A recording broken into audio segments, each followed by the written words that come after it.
ആ ഒരു bus stop കൊണ്ട് ഒരു ഉപകാരമില്ല. 2 തട്ടുള്ള ബസ് വരികയാണെങ്കിൽ അതിലേക്ക് കയറാം, ബസ്സിൻ്റെ മുകളിൽ കയറാം, ഉള്ളിൽ കയറാൻ പറ്റില്ല.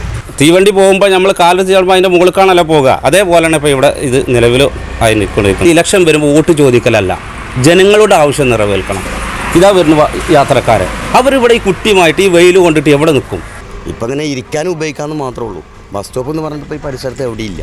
ബസ് സ്റ്റോപ്പ് ഉയർത്താവുകൊണ്ട് അത് പ്രയോജനപ്പെടില്ലല്ലോ. അല്ലെങ്കിൽ സ്റ്റെപ്പ് വെക്കണം, സ്റ്റെപ്പ് വെച്ചാൽ തന്നെ അവിടെ നിന്ന് ഇറങ്ങാനൊക്കെ ബുദ്ധിമുട്ടാണ്. റോഡിന് മുകളിൽ ബസ്, ബസ്സിന് മുകളിൽ ബസ് സ്റ്റോപ്പ്, ഇങ്ങനൊരു കാഴ്ച നിങ്ങൾ എവിടെയെങ്കിലും കണ്ടിട്ടുണ്ടോ? എങ്കിൽ നേരിൽ കാണാം. കോഴിക്കോട് പാലക്കാട് ദേശീയപാതയിൽ മണ്ണാർക്കാട് ആര്യമ്പാവ് താഴെ അരിയൂരിലാണ് ഇത്തരത്തിലുള്ളൊരു വിചിത്രമായ ബസ് സ്റ്റോപ്പ് ഉള്ളത്.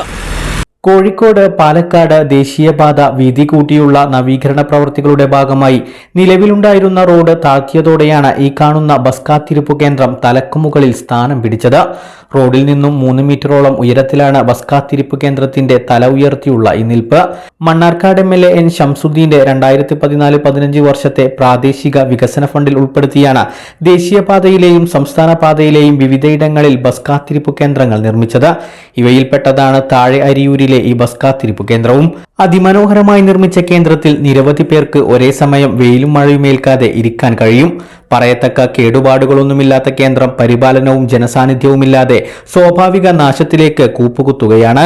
നോക്കുകുത്തിയായി നിൽക്കുന്ന ഈ ബസ് കാത്തിരിപ്പ് കേന്ദ്രത്തിനു താഴെ പ്രായമായവർ ഉൾപ്പെടെ വെയിലും മഴയും അവഗണിച്ച് ബസ് കാത്തു നിൽക്കുന്ന കാഴ്ചയും കാണാം. ബസ് കാത്തിരിപ്പ് കേന്ദ്രത്തിൽ നിന്നാൽ ബസ്സിനകത്തേക്ക് കയറുന്നതിനു പകരം ബസ്സിന് മുകളിലേക്ക് കയറേണ്ട സ്ഥിതിയാണെന്ന് യാത്രക്കാർ പറയുന്നു. ഇതിപ്പോൾ ഇവിടെ ഒരു ബസ് സ്റ്റോപ്പ് എന്നുള്ളൊരു കാര്യത്തിന് മാത്രമായിട്ട് ഇങ്ങനെ ഉപയോഗിക്കുക, ബസ് കയറാൻ ഉപകാരപ്പെടുന്നില്ല. പിന്നെ അതിൽ നായ്ക്കളും പട്ടികളൊക്കെ രാത്രി വന്ന് കിടന്നുറങ്ങും, അങ്ങനെയൊക്കെ ഉള്ളത്, അല്ലാതെ വേറെ ഉപകാരമൊന്നുമില്ല. ജനങ്ങൾ ബസ് കാത്തു നിൽക്കുന്ന ഈ ഭാഗത്ത് മാത്രമാണ്. അവർക്ക് ശരിക്കൊരു തണലില്ല, ഒരു മരം പോലും ഇല്ലാത്തൊരവസ്ഥയാണ് തോന്നുന്നത്. ആ ഒരു ബസ് സ്റ്റോപ്പ് കൊണ്ട് ഒരു ഉപകാരമില്ല. കാരണം എന്താ വെച്ചെങ്കിൽ അത് 2 തട്ടുള്ള ബസ് വരികയാണെങ്കിൽ അതിലേക്ക് കയറാം, അതല്ലാതെ പുതിയൊരു ഇപ്പോഴത്തെ ഒരവസ്ഥയിൽ അത് ഉപയോഗശൂന്യമാണ്. മഴക്കാലം വന്നാൽ നല്ല ബുദ്ധിമുട്ടാണ് കുട്ടികൾക്ക്. അതുപോലെ ചീറിപ്പോയുന്ന വണ്ടികളാണ്. ഒരു റോഡ് സൈഡിലേക്ക് മാറണമെങ്കിൽ ഈ ബസ് സ്റ്റോപ്പ് പുതുക്കി പണിയാണ്. ഇതിനാരാണ് ഇതിന് ഉത്തരവാദി വെച്ചാൽ രാഷ്ട്രീയം നോക്കാതെ ഇത് പുതുക്കി പണിയെടുത്ത് നിലവിൽ കൊണ്ടുവരണമെന്നാണ് എൻ്റെ അഭിപ്രായം. എൻ്റെ അല്ല, ഇവിടുത്തെ എല്ലാവിധ അഭിപ്രായം. ഈ ഹൈവേ പണിയുമ്പോൾ എല്ലായിടത്തും കൂടി ബസ് സ്റ്റോപ്പ് പുതിയത് പണിയെടുത്തുള്ളൂ, ഇവിടെ മാത്രം പുതുക്കി പണിയെടുത്തില്ല. അത് എന്തുകൊണ്ടാണെന്ന് അറിയില്ല. ദേശീയപാതയുടെ നവീകരണത്തിന് ശേഷം പല ഭാഗങ്ങളിലും ബസ് കാത്തിരിപ്പ് കേന്ദ്രങ്ങൾ സ്ഥാപിച്ചെങ്കിലും താഴെ അരിയൂരിൽ നിർമ്മിക്കാൻ ബന്ധപ്പെട്ടവർ തയ്യാറായിട്ടില്ലെന്നും നാട്ടുകാർ ആരോപിച്ചു.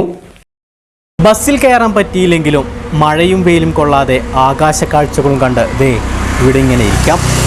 ക്യാമറ പേഴ്സൺ നവാസ് മണ്ണാർക്കാടിനൊപ്പം തൻസിർ അസ്ലം, ന്യൂസ് 7 മണ്ണാർക്കാട്.